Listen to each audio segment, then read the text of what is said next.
Hi, welcome to the other 167 for our short meditation today. Let us turn to the Gospel of Luke chapter 7 verse 48. Luke chapter 7 verse 48. Then Jesus said to her, "Your sins are forgiven." Then Jesus said to her, "Your sins are forgiven." The context is like this.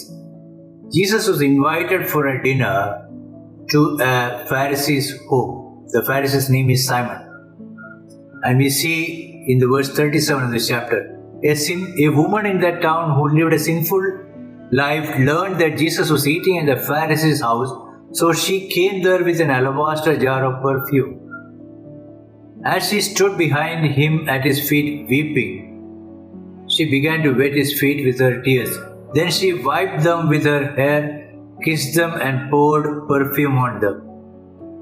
She was not invited. She could face the scorn of the people. She did not have a good reputation, but she had heard about Jesus, a man who moved among the crowd, a man who healed the sick, a man with compassion, and she accepted Jesus as the Lord. She comes there with a broken heart. We see here brokenness.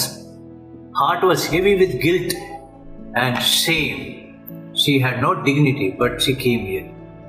And then Jesus told Simon one thing. When Simon, I have something to tell you.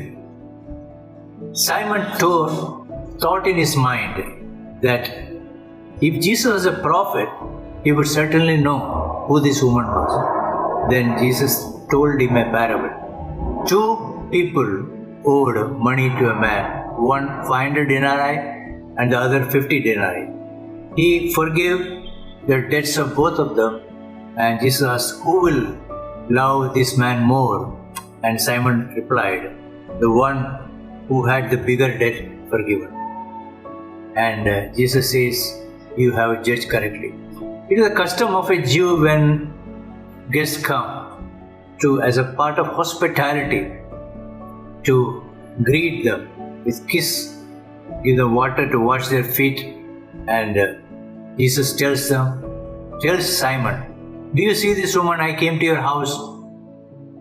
You did not give me any water for my feet." Simon did not do anything of this. Simon was a Pharisee. He wanted to see Jesus and to converse. He could converse with Jesus in the comfort of his home, but not this woman. She could not invite Jesus to her home, as she was a woman of not good reputation. And Jesus says, "You did not give me any water for my feet, but she wet my feet with her tears and wiped them with her hair. You did not give me a kiss, but this woman from the time I entered has not stopped kissing my feet." Verse 46, "You did not put oil on my head, but she has poured perfume on my feet." She came there with a repentant heart, a broken heart. Three things we would like to learn from, I would like to bring out from here. Three things. God heals. This woman came with a broken heart. God forgave her sins. That's why Jesus said in verse 48, "Your sins are forgiven." Your sins are forgiven. In Psalms 147 verse 3, He heals the brokenhearted and binds up their wounds. 2. God restores. The dignity of the woman was lost, but Jesus restored the dignity. He healed her brokenness. He restored her. Isaiah chapter 43 verse 3 we read, "A bruised reed he will not break, and a smoldering wick he will not snuff out." Psalm 40 verse 2, David writes like this, "He lifted me up out of the slimy pit, out of the mud and mire. He set my feet on a rock and gave me a firm place to stand." We have a God who restores. And point number 3, God delights in our worship. This woman was repentant.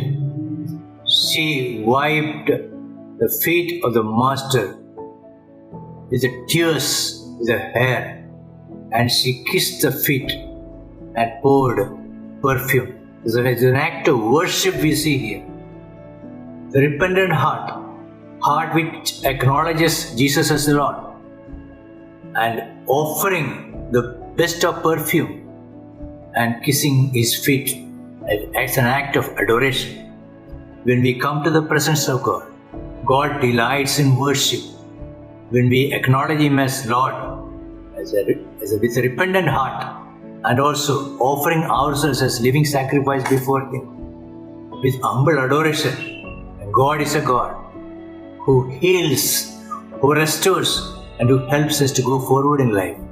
May God help us to be restored, be healed, and help us to offer our sacrifice, our praise and worship acceptable to the Lord.